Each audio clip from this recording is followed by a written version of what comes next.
আমরা আজকে শুরু করব উচ্চতর গণিতের প্রথম অধ্যায় সেট ও ফাংশন এই চ্যাপ্টারটি। এই চ্যাপ্টারটিতে যাওয়ার আগে আসো আমরা দেখে নিই সেট কি।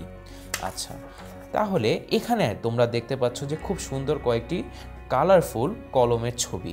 আমি কি এই কলমগুলোকে একসাথে একটা কলমের সেট বলতে পারি না? সেট মানে হচ্ছে তোমার সাধারণ কথায় বলা যায় যে সেট হচ্ছে একটা সংগ্রহ বা কালেকশন। আমি যদি একই রকম কয়েকটি জিনিস একসাথে সাজাই বা একসাথে একত্রে রাখি, সেই সংগ্রহটাকে আমি সেট বলতে পারি। এখানে যেমন অনেকগুলো কলম আমি একসাথে রেখেছি, এটাকে আমি কলমের একটা সেট বলতে পারি। গণিতে সেট বলতে আসলে আমরা যেই সংগ্রহটাকে বুঝবো সেটা হচ্ছে একটা সংখ্যার সংগ্রহ। মানে আমি যদি কয়েকটি নাম্বার একসাথে রাখি, সেই নাম্বারগুলোকে আমি একটা সংখ্যার সেট বলতে পারি। একদম সহজ কথায় এটাই সেট, এর চেয়ে কঠিন কোনো কিছুই না। আচ্ছা, তাহলে এখন কথা হচ্ছে তোমাকে যদি এখন গণিতে কোনো জায়গায় কোনো প্রশ্নের উত্তর একটি সেট লিখতে পারো, তুমি কি এরকম উল্টো পাল্টা মানে এক একটা রং দিয়ে এক একটা সংখ্যা এক এক রকম সাইজ দিয়ে এরকম সংখ্যার সেট লিখবা? না, গণিতে এই সংখ্যার সেট লেখার একটি পদ্ধতি আছে। তাহলে সেই পদ্ধতিটা কি? এখানে দেখো আমি কয়েকটি সংখ্যা লিখেছি, 1 2 3 5 12 45, এটাকে আমি ইচ্ছা মতো কয়েকটি সংখ্যা নিয়েছি। এখন এই সংখ্যাগুলোর একটা সেট যদি আমি লিখতে চাই, দেখো সেট মানে কি আমরা একটা সংগ্রহ। তাহলে দেখো আমরা যেমন কলমের সেটে দেখেছিলাম এক একটা কলম এক এক রঙের দিয়ে, এক এক রং দিয়ে আমি এক একটা কলমকে যেমন চিনব, বা এই রং দিয়ে কালার দিয়ে যে রং দিয়ে যে এই কলমগুলোকে আলাদা করা যায়, ঠিক একই রকম আমার যদি এই একটা সেটের মধ্যে যে সংখ্যাগুলো থাকে, সংখ্যাগুলোকে আলাদা করতে হয়, আমি এর জন্য সংখ্যাগুলোর মাঝখানে একটি কমা দিয়ে দিব। তাহলে সেট লেখার সময় সেটের উপাদানগুলো, উপাদান মানে এই এক একটা সংখ্যাকে বা সেটের মধ্যে যেই সংখ্যাগুলো থাকবে সেই সংখ্যাগুলোকে এক একটা সংখ্যাকে সেটের উপাদান বলে। তাহলে আমি করব কি, এই উপাদানগুলোকে কমা দিয়ে আলাদা আলাদা করব, যাতে বোঝা যায় এটি একটি সংখ্যা, এটি আরেকটি সংখ্যা, এটি আরেকটি সংখ্যা, এটি আরেকটি সংখ্যা।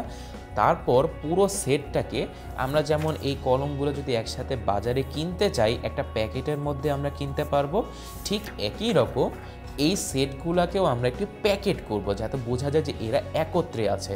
এই প্যাকেট করার জন্য আমরা ব্যবহার করি গণিতে সেকেন্ড ব্র্যাকেট বা এই দ্বিতীয় বন্ধনী দিয়ে আমরা কোনো সেটকে প্যাকেট করি। তাহলে আমি তোমাকে যদি বলা হয় যে 1 থেকে 10 পর্যন্ত সংখ্যার একটা সেট লেখো, তাহলে 1 থেকে 10 পর্যন্ত সংখ্যার সেট কিভাবে লিখবা? দেখো 1 থেকে 10, 1, তারপর কমা দিয়ে তুমি সংখ্যাগুলোকে আলাদা করবা, 2 3 4 5 6 7 8 9 10। তাহলে 1 থেকে 10 সংখ্যাগুলোকে তুমি লিখে ফেলে, তাহলে এটার সেট কত হবে? দেখো কমা দিয়ে আমি আলাদা করে দিয়েছি, জাস্ট এগুলোকে প্যাকেট করার জন্য আমি একটা সেকেন্ড ব্র্যাকেট ব্যবহার করব। আচ্ছা, এখন এটা একটা প্যাকেট গেল। ধরো তোমাকে বললে 1 থেকে 5-এর সংখ্যার একটা সেট বের করতে, তাহলে ওই সেটটাও আমি লিখে ফেলি, 1 2 3 4 5, শেষ। তাহলে এটাকেও আমি এখন ব্র্যাকেট করব কত? এই সেকেন্ড ব্র্যাকেট দিয়ে। এখন বলো তো এই সেটটা, এই 1 থেকে 5 পর্যন্ত সংখ্যা হচ্ছে একটা সেট, 1 থেকে 10 পর্যন্ত সংখ্যার এটি আরেকটা সেট। তাহলে দুইটা সেটের মধ্যে আমাকে একটু পার্থক্য করার জন্য একটু নাম দিতে হয় না? দেখো তোমার নাম আর তোমার এক ক্লাস ফ্রেন্ডের নাম তো আলাদা। কেন? কারণ তুমি একজন মানুষ, সে আর একজন মানুষ। ঠিক একই রকম মানুষের যেমন নাম থাকতে পারে, সেটের কি নাম থাকতে পারে না? অবশ্যই পারে। দেখো এটা একটা সেট, এটা একটা সেট। সেটের নাম দেয়া হয় ইংরেজি বর্ণমালার যে ABC থেকে Z পর্যন্ত আছে, এইগুলো দিয়ে কোনো সেটের তুমি নাম করতে পারবা। ধরো আমি বললাম এই সেটটা হচ্ছে সেট A এবং এই সেটটা হচ্ছে সেট B। এখানে একটু খেয়াল করার ব্যাপার হচ্ছে এই ABC সবসময় ক্যাপিটাল ওয়ার্ডেই হবে, স্মল লেটারে হবে না, এটা যেন খেয়াল থাকে। ঠিক ঠিক ঠিক তাহলে আমরা কিভাবে একটা সেট লিখব? আমরা সেট লিখব যে সংখ্যাগুলোকে কমা দিয়ে আলাদা করব।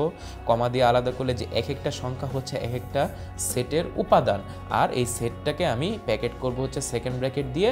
সেকেন্ড ব্র্যাকেট দিয়ে প্যাকেট করার পর আমি সেটটার একটা নাম দিব, নামটা ইংরেজি ক্যাপিটাল লেটারে সবসময় হবে ABC, এরকম। এটা হচ্ছে আমার সেটের ধারণা।